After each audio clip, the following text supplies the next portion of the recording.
Mason Mount to Manchester United seems a done deal. Pau Torres to Aston Villa also is a done deal. Andre Onana in talks with Manchester United, it seems. Bid is expected anytime, any place now. And Roberto Firmino and Fabio Carvalho complete moves to various places. Hey guys, welcome back to the channel. Welcome to another video, another live stream. It's another all-new news live stream we've got in store for you today, talking some of the biggest headlines from the world of football. We're going to be talking about Mason Mount. We're going to be talking about Pau Torres. There's Andre Onana in there. There's Roberto Firmino. There is Fabio Carvalho. And there's a little bit about a certain Dominic. Jesus Christ. I can never, ever pronounce his name properly. Szoboszlai. We're going to go with Szoboszlai again because, Jesus Christ, that name messes with my head so much. But I've got to talk about it a little bit. I'm going to be talking about it in much detail as well. Should and if the release clause gets activated by Liverpool today, we'll be talking a little bit about that. But we've got a lot of other stuff to talk about as well. Jordan Hyman, hey dude, how are you doing? I hope you are well. Titan Rowan, my guy Titan Rowan, hope you are doing well, my friend. Hope you are doing well on this Friday afternoon. Now we're in the afternoon, aren't we? Friday afternoon. So I hope you are doing well, my friend.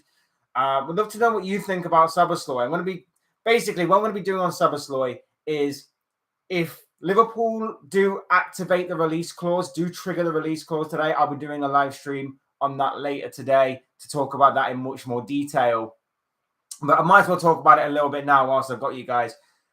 Basically, according to Fabrizio Romano, David Ornstein, and a few other journalists that are backing this story up, Liverpool are moving quick on this. And we know that we're moving quick because this is like a deadline day of their own, because the release clause that is currently set within Szoboszlai's contract is 70 million euros. That release clause is only active until the end of today. Once it hits midnight tonight, that's it. That release clause is gone, and it's going to be even more difficult for Liverpool to produce or to make this transfer happen.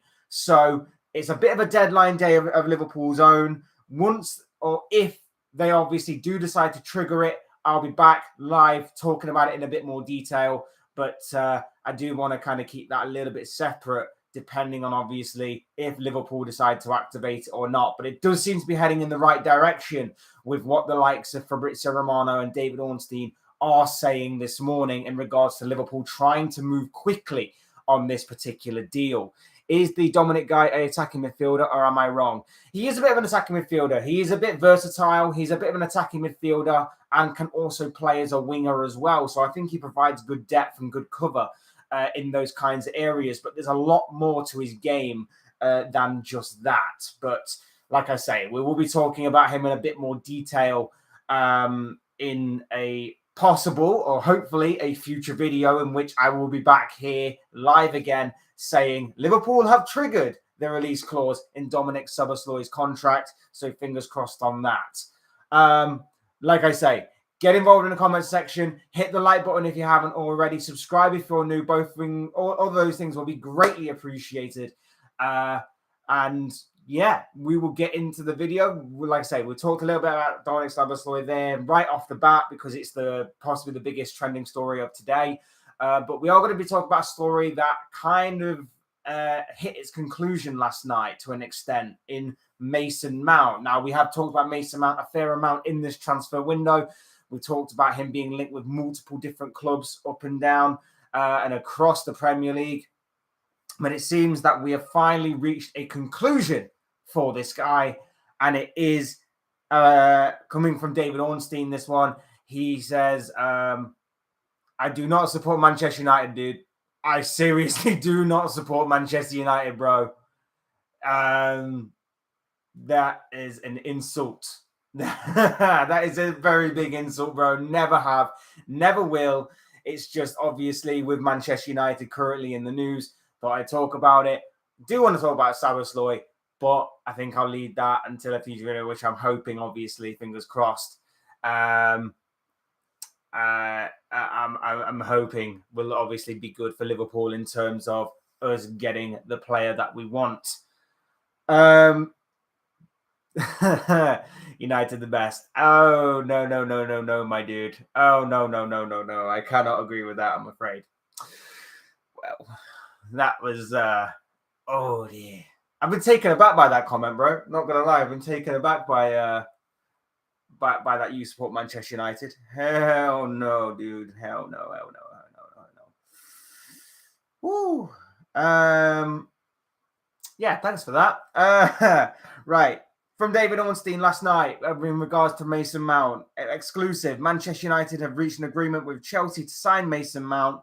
Deal for 24-year-old England midfielder worth up to 60 million, 55 million plus 5 million in add-ons. Permission given to do medical and finalise personal terms now to paperwork stage.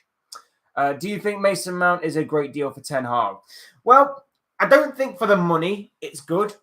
I really don't think for the money that it is a good.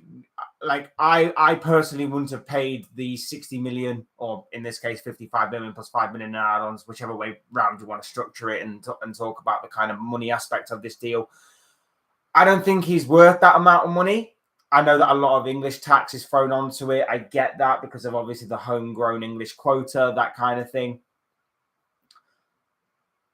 I don't think he's worth that money. But in saying that, I think what he could produce for this Man United team in terms of complementing others could be something key for Man United, I think that when you look at Christian Eriksen, yeah, he's good in certain games and in certain scenarios, but I think Mason Mount will cover for him in that aspect. So I don't think you'll play Mason Mount every game. I think there's still a place for Christian Eriksen in there in a bit of a slower game, in a bit of a sort of game in which you're seemingly going to be dominating possession, maybe. But in a game in which Mason Mount is needed, it's going to be a game in which it's going to be very fast-paced. It's going to be a game in which you're going to need Mason Mount's energy and what he brings to the team in terms of obviously his box-to-box influence, in terms of maybe a little bit of technical ability as well thrown in there. We know he can be a little bit creative. We know he's a bit of a jack of all trades, a master of none, I'd say. But that isn't like necessarily an insult. It's good to have that kind of versatility to your squad, and it's good to have that kind of what's the word I'm looking for? That kind of flexibility, I guess you'd say, to your squad in terms of what Mason Mount can bring. He can be the ball winner. He can be the energy. He can be the box to box. And Casemiro can mainly focus on his own game and being in the right positions at the right time. Remember, if Casemiro is going to be alongside Mason Mount, it might be a pretty decent double pivot you've got. And then, of course, you've got the more creative influencers ahead of them, like your Anthony's, like your Marcus Rashford's, like your Bruno Fernandez's, of course. You could throw Christian Eriksen in there if you want as someone extra, if obviously the game allows it. But Mason Mount doesn't have to be that creative. Mason Mount doesn't have to be getting all the goals, getting all the assists or anything. He can just pop up here and there with the occasional goal, with the occasional assist here and there. But his main job, I think, will be to provide energy, provide legs in that midfield, and give much needed help to, of course, Casemiro, who can suffer in games of high pace, especially if the likes of Eriksen is not on point. I think you saw that a little bit in terms of, the FA Cup final and certain games before that against, when Man United got beaten by Liverpool in that 7-0, when, of course, Man United got beat by, I think, Arsenal, I think it was. I think you see some games in which the Man United midfield sometimes gets a bit lost, drowns a little bit in the atmosphere and in the occasion, and obviously with the opposition. I think Mason Mount will help, not to a massive extent. I still think there is much work that needs to be done on that team, especially in that midfield area.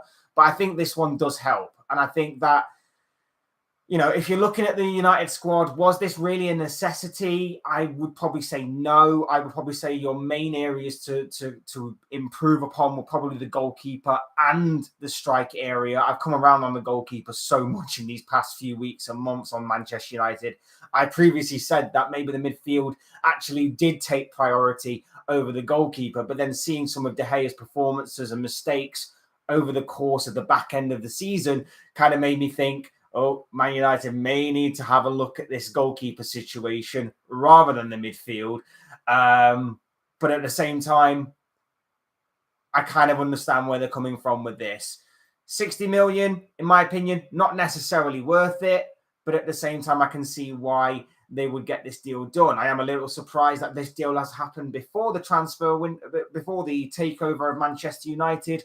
But at the same time, United needed this. United needed something right now. They're having a look around and they're seeing Liverpool buy McAllister, Liverpool go after Szoboszlai today. They're seeing Arsenal make moves for Kai Havertz and Declan Rice, regardless of what you think about Kai Havertz. They're seeing Chelsea sell all these players in preparation to maybe bring Moises Caicedo in. They're seeing Manchester City buy Mateo Kovacic and maybe go after Josko Gvardiol. United was standing still. They're seeing Newcastle bring in Sandro Tonali. Man United are standing still. So this is much needed by Man United in certain aspects. But from what I can tell from certain Man United fans is that they're not entirely happy by this because, again, similar to what I just said, they see other areas of their squad being more in need of a rebuild and more in need of improvement, and they don't really see Mount as being the guy to improve their midfield, or they don't really see Mount as being a necessity, or they see someone else be an improvement on Mount that they could have brought in instead. I don't know. Man United is sort of 50-50 on this, it seems. Love to know what you think, Rowan, on this. Love to know. I agree with you. The fee is maybe too much when he has only 1 year left on his Chelsea deal, but he is number one for Ten Hag, so I believe he could do some good things. Much better squad depth. McTominay and Fred exit, I hope. Yeah, I mean, that could potentially happen. And I think I agree with you. I think in some aspects, United fans would have to trust in Ten Hag. He's done nothing so far to say that you shouldn't put trust in him. He's only had a year, obviously, within the job, and has obviously led you to an FA Cup final, a League Cup triumph, and of course a top four finish, which is, I think, a lot more than what anybody was expecting when, of course, the season began last summer. But no, I think there has to be an element of trust in this. I remember when he was being linked with my club, Liverpool. Yes, my club, Liverpool, not Man United. My club, Liverpool. I said that it's not the most perfect deal, in my opinion, that Liverpool could have produced. But if it's part of an overall package of players, I think it could work. I think if you bring in a Mason Mount, but you complement him with, in Man United's case, a prolific and consistent enough striker, if you partner him with a solid and strong centre-back, when you're partnering him in that midfield with the more creative Bruno Fernandes, more consistent Bruno Fernandes, and of course the ever resilient, strong, and in my opinion, the second best defensive midfielder currently in the Premier League behind Rodri in Casemiro, I think you've got a good sort of blend there. I think you've got a good blend. And of course, Mason Mount is, I believe, 24 years of age. So he's still got several years left to really cement his position in that midfield. He's got a few more years left before he's entering his prime. He's got a few more years to continue to grow, continue to elevate himself. And I think over the last couple of years at Chelsea, he was going a bit stale. I think he was getting a bit found out by certain teams.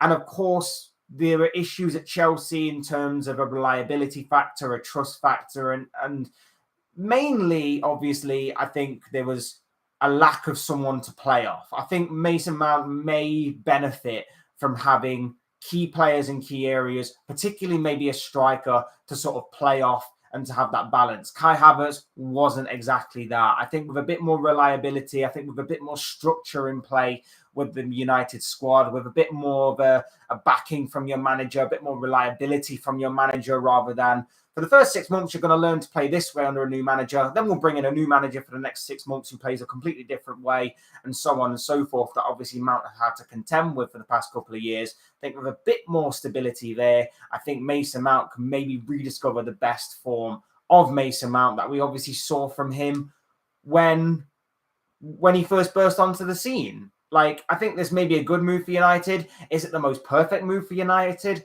Absolutely not, in my opinion. I think there could have been more to this. But at the same time, if I was a United fan, I would trust in the manager and I would trust with his judgment on this and maybe say, just hold on with your judgment just a little bit. I understand that there are other areas that need strengthening, and I think it will be a massive disappointment to just get Mount and not go ahead and get a goalkeeper or go ahead and get a striker. I understand that. But for right now, I think it's a good start, and especially when you consider the midfield market is being highly competitive this summer. Everybody is seemingly after midfielders. Everybody is seemingly going after these crazy midfielders. And I understand that Mount is obviously English, so the English tax does sort of add on to him a little bit there in terms of the price tag. I don't think this is a completely terrible move, in my opinion. And yeah, squad depth, I completely agree with you. Obviously, there's been a lot of talk about United having a bit of a clear out this summer. So I agree with you that the midfield squad depth does get backed by this move as well. United also need backup defensively, midfield to cover Casemiro sometimes. Yeah, especially with Casemiro maybe being a year older. And obviously, he did get a couple of red cards. However harsh you may see them, English referees are going to be very inconsistent on that level. So there is obviously the slight possibility that might be the case, of course. But we'll wait and see on that one. Like I said, I think this is a decent move. I think you have to go for your striker next. Or your goal. Well, I don't know, to be honest, because depending on what this David De Gea situation is, would you rather go for your striker next or would you rather go for your goalkeeper? Well, it seems that you're going to be going after your goalkeeper, because we might as well lead on to this, because it actually leads on very nicely to the next story in terms of talking about United again. Sorry, Jordan, but again, United are all over the news recently. So, of course, going to have to talk about it at some point. Manchester United goalkeeper David De Gea seems to be on his way out. Apparently, he's had talks again with Saudi Arabia, so it does seem like he may be on his way out. This is the last day of David De Gea's contract. I think we might go for Onana next. Well, that's what we was going to be talking about, because it seems like Saudi Arabia are back in for David De Gea. Obviously, there was that whole fiasco with him having a cut price deal that he originally signed for, but then United performed a U-turn on and then put a contract on the table for even less money. I would imagine that even if obviously there's no breakthrough today, I would still imagine that United's contract may still be on the table even when his original contract expires, similar to what I believe Gundogan's was when he left. His contract did expire, but then, of course, there was still a contract on the table, but obviously he didn't sign it, and now he's at Barcelona. So similar to that kind of thing, David De Gea seems to be on his way out of United, but whether he'll be back or not remains to be seen. The news coming out in the past 24 hours or so seems to suggest that United are going to turn their full attention to Andre Onana, and they're going to go hard on this deal. According to Ben Jacobs, Manchester United will hold formal discussions with Inter for Andre Onana, Inter hoping for a total package of close to 6 million euros, that is. Sources indicate Manchester United view this as too high and will play on the fact Inter need the income. So there does seem to be some growing confidence with Manchester United that they can get a deal done. Obviously, we've talked about Onana in the past. We know that he's been linked with Manchester United. We also know he's been linked with Chelsea. So I don't understand why Chelsea dropped out of the deal. They said it was too high, but if it's going to be around about 50 million as maybe the height of this, and maybe if United are confident that maybe they can get this price tag lower, because obviously they trust that Inter may be a bit desperate when it comes to their financial situation. Maybe, just maybe, Chelsea might have missed out on this, but it could be a fantastic move again for United if they were to get this deal done. This is a goalkeeper who is a solid shot stopper, but has obviously turned a lot of attention and turned a lot of heads with how he uses his feet, with how good he is with the ball at his feet. And that is what a lot of criticisms come in for in David De Gea. He may be a decent shot stopper, although I think and I think stats prove this, that he's declined in the past couple of years or so. But playing the ball out with his feet has been his downfall. And of course, in the modern day, the goalkeeper acts like an 11th outfield player rather than just solidly a goalkeeper, which they have done for a number of years. But, thanks to the likes of Pep Guardiola and Jurgen Klopp, now a goalkeeper doesn't only need to be good with his hands and good with shot stopping, he also needs to be very good with playing the ball out from the back, beating the press, playing the shorter game, and obviously playing the ball out from the back. Onana is fantastic at doing that. Onana is one of the best goalkeepers, in my opinion, in world football at playing the ball out from the back. And that is why Erik ten Hag wants him so much. Because David De Gea, decent shot stopper, makes some incredible howlers. Of course he does. And he did make some incredible howlers towards the back end of the season. Onana is solid. And of course, he'll have a mistake in him like every goalkeeper does. But at the same time, the thing that works in Onana's favour is the fact that his passing is sublime. His passing and his eye for a pass are sublime. And the amount of maybe attacks that could potentially start from the back, turn defense into attack from Onana's positioning, from Onana's passing, is going to maybe enhance Manchester United even more going forward. I think he's a fantastic signing. I would say I'm a little jealous, but we've got the best goalkeeper in the world, in my opinion, in Alisson Becker. So I think Onana would instantly come in and maybe become the second best goalkeeper in the Premier League, in my opinion, if this was to happen. Very annoyed that obviously Manchester United are probably going to be signing him, because I would imagine a deal would get done. I would imagine Onana's head does get turned by Manchester United. I would imagine the financial aspect will, of course, enhance or entice Inter to sell. So I would personally imagine that this deal would suit all three parties in this. The deal would get done eventually, whether it's before the takeover or after the takeover. And it's going to be a pretty much done deal, I guess. Pretty much going to be a done deal.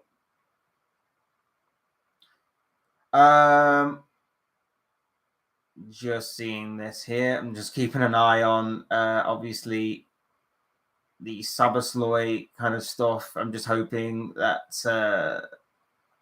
that goes through. So I'm just keeping an eye on that. Onana also have history with Erik ten Hag at Ajax. He played under, of course he did. So he knows him very well. It's another one of those situations where ten Hag is looking to bring in another one of his trusted warriors, I guess. As a United fan, I can admit Alisson is still the best in the world. I will go so far as to say he was your most consistent player for Liverpool. Yeah, I think between him and Mohamed Salah, I think I know Salah had a little bit of a dip here and there throughout the entirety of last season. Alisson really stepped up. I will say that I think Alisson deserved Player of the Season, rightfully so.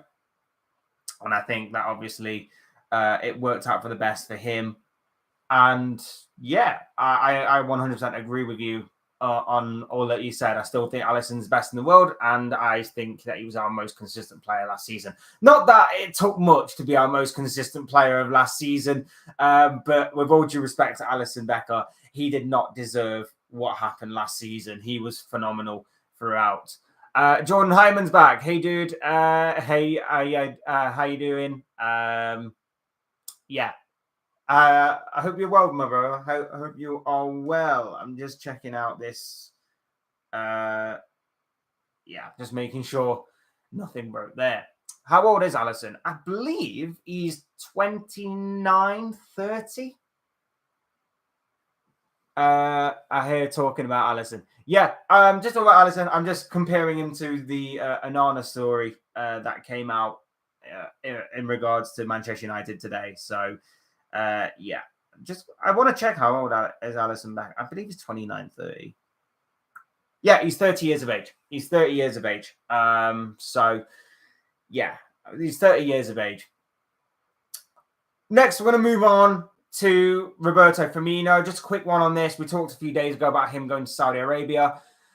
Yeah, still a young goalkeeper. I mean, goalkeepers can go until like their mid-40s, and maybe Alisson Becker would be one of them, and still be very good for a goalkeeper of his age. So, yeah, still looking good, still great, and I love the guy. I love the guy so much. I just hope that obviously we can do better for him next season. He seems to have completed a move to Saudi Arabia, the latest player to be moved to Saudi Arabia. We talked about this a few days ago. It seems obviously, again, maybe a different challenge for him, a different culture change. Obviously, money, I guess you'd say. Fair play to him if that is the case. He's won everything there is to win at Liverpool, so a different challenge for him could be good. But yeah, fair play to Firmino. I thought he could still do a job in the majority of leagues across Europe. Maybe go for a different challenge, maybe in Serie A or La Liga or the French league or anywhere else. The German league, maybe a return to there, maybe perhaps was on the cards. But fair play to Roberto Firmino. Hope he does well in Saudi Arabia. Still one of my favorite players to this day. He will always be our number one goalkeeper. Even when he's 90 years of age, he will still be our top goalkeeper. You know, I love Alisson Becker. I love Alisson Becker so much. Like, I'm so glad he's our goalkeeper. I'm so glad we spent the money on him, and I'm so glad he is still our number one. So yeah, I'm happy with that. I'm very much happy with Alisson Becker right now. Yeah, so Firmino's gone. Fabio Carvalho seems to have completed his move as well to RB Leipzig. That seems to be done, dusted, and complete. Decent move. Obviously, I hope that the kind of move to Leipzig kind of helps us in our Szoboszlai kind of deal. Maybe that build up some good relations there. I know we've had dealings with Leipzig in the past in terms of Naby Keita and Ibrahim Konate, but I think in giving them a player back for a loan for the season hopefully improves our chances of signing Szoboszlai. You free today? I'm thinking about doing a stream today. Mason Mount to Man United. I've said all I wanted to say about Mason Mount, dude. I'm sort of waiting for this Szoboszlai deal. Don't think you'd want another Liverpool fan to talk about that, would you? Sure, you'd want some Man United fan to talk about that, I'm sure. So, yeah, keep it in mind, bro. But at the same time, I don't know. I don't know, really. Don't know. Not a United fan, dude. Firmino's gone. Fabio Carvalho, like I say, hopefully this enhances the Leipzig relationship, and hopefully that means that we can get this deal done and dusted. I think it's mainly on the structure of the deal when it comes to Szoboszlai. I know that obviously he has a release clause, so it seems pretty obvious what Liverpool need to hit. But it's going to be about the structure, isn't it? That's basically what's holding up the Szoboszlai thing and what Liverpool are negotiating right now. So with that in play, obviously, we wait and see what happens. Fingers crossed it does go through. And obviously on Carvalho, Liverpool win from this. So Liverpool get a bit of money from the Carvalho loan. Liverpool get to send out a player to gain some experience in a different league. I say different league. I think it's one of the most similar leagues to the Premier League without being too similar. See you later, Tyron Rowan. See you later, my dude. Thank you for stopping by. Thank you for contributing. I hope you have a good rest of your day, sir, and I hope to see you again very, very soon. Much love to you, bro. Where was I on Carvalho? Yeah, Liverpool win from this. They get a bit of money from the Carvalho deal. You want to talk about Dominic Szoboszlai instead? Could do, bro. Could do, bro. Like I say, we can, if you drop me a message or something, we could definitely talk about that later on if you like.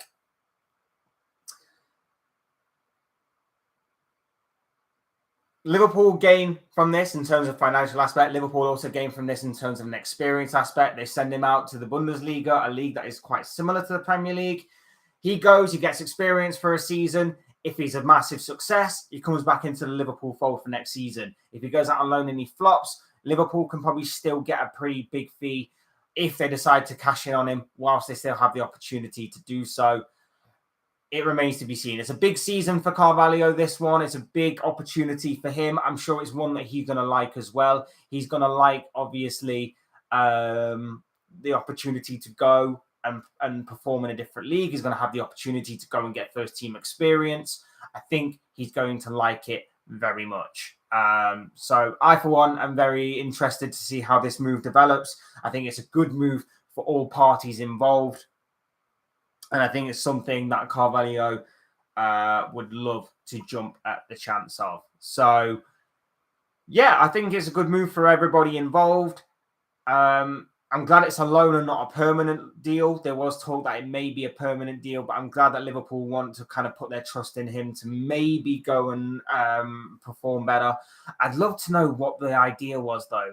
I'd love to know what the thought process of Jurgen Klopp was towards the end of last season with Carvalho. I know he came out in press conferences and in public and said that he's training well, he's doing this well, he's doing that well, but the reduction of game time, and I understand it was a difficult time for Liverpool with obviously them underperforming and all of that stuff, but the reduction of game time, especially when you threw a 18-year-old Stefan Bajcetic into the same mix, and he came out and floated rather than sank. I'd just like to know a bit more as to what the whole kind of deal is with Fabio Carvalho. But I'm interested and excited for this move for him. I think this might be a good move for him to talk about. So I am interested in this one.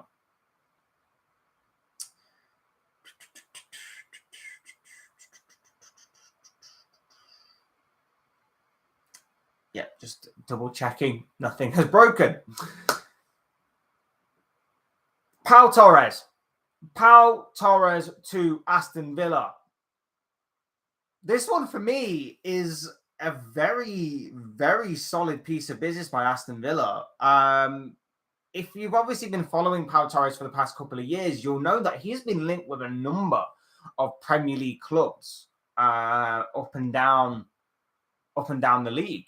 The likes of Manchester United, I believe, were interested at one point. Tottenham were interested. I think it was Arsenal. Maybe Arsenal.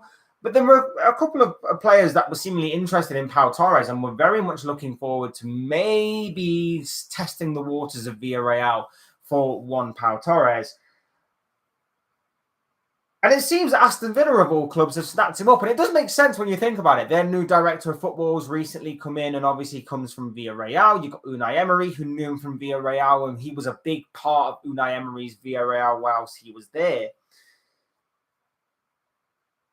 I think this is a fantastic move by Aston Villa, in all honesty. I think this is a guy who will fit in with Unai Emery's system. Of course he will, because he played there and played very well there and made a big name for himself whilst he was over there with Villarreal, with Pau Torres as a key player in that defence. I think this is a guy who will enhance that defence, improve that defence, add depth to that defence, and is a growing leader and a growing big centre-back for the game itself. Fabrizio Romano came out yesterday and tweeted that Pau Torres to Aston Villa. Here we go. Agreement in place as revealed today. Unai Emery wanted Pau Torres to join this week, and it's going to happen. Contract agreed. Also, medical being scheduled. Villa will pay way less than the release clause. Big one for Emery and for Villa. So it seems that Emery's been using his connections and everything to get this deal done. It's a big deal. It's interesting that obviously a guy goes below his release clause. So I don't know if you want to read too much into that. Maybe there is something there that maybe I've not seen, or maybe there is something that I've not heard.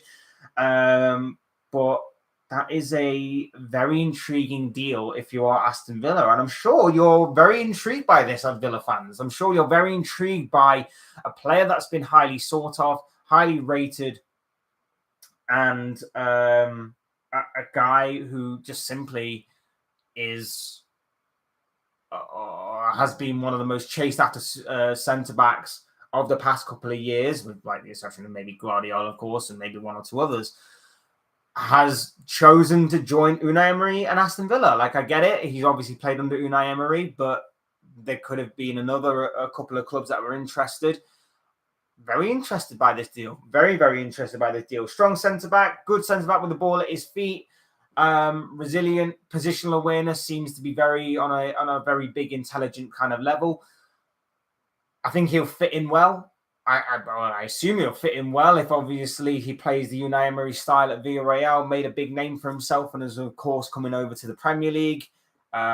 Be very interesting to see how he adapts. I'm going to say that if Unai Emery plays his cards right, and if he can continue to make Aston Villa be very resilient, coming in with the likes of Yuri Tillemans, and I think there was someone else that Aston Villa signed this summer, that name escapes me.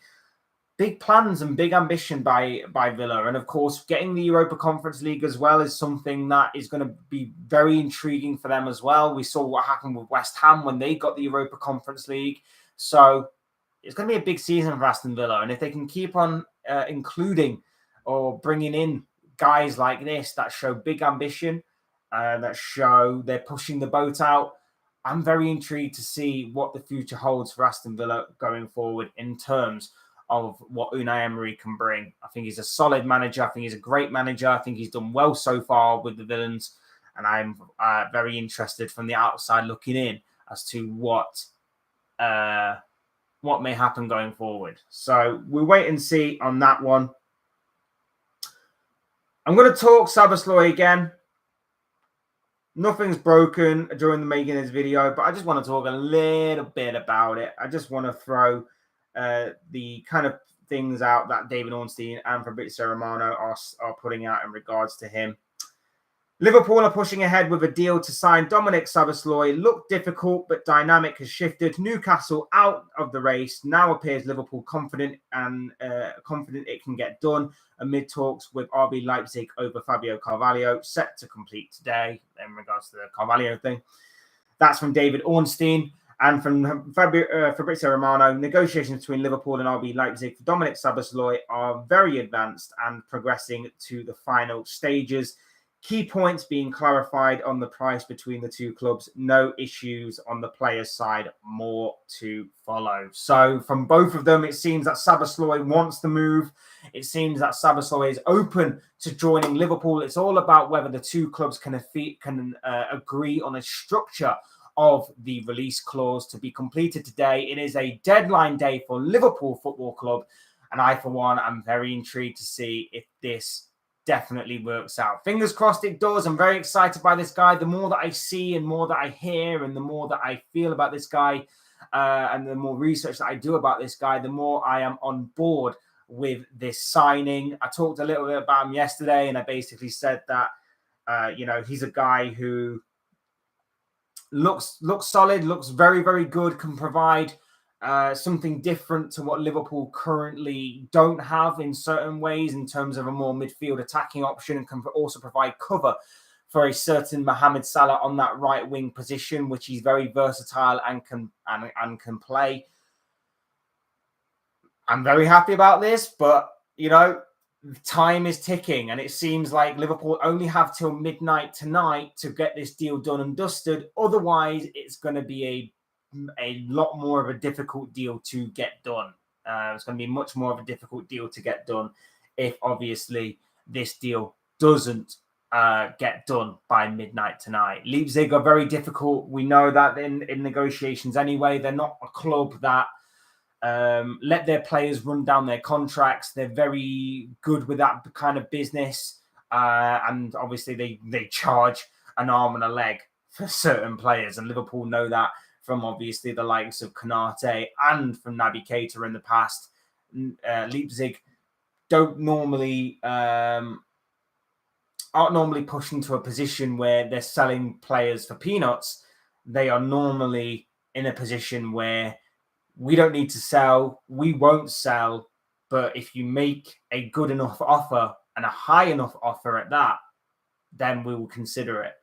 So the likes of players that have gone in the past, such as your likes of your Timo Werners, your Christopher Nkunku's, like I say, your Naby Keitas, your Deo Upamecano's, your Ibrahima Konate's. I mean, maybe Upamecano, I think, may have been the exception to that, I think.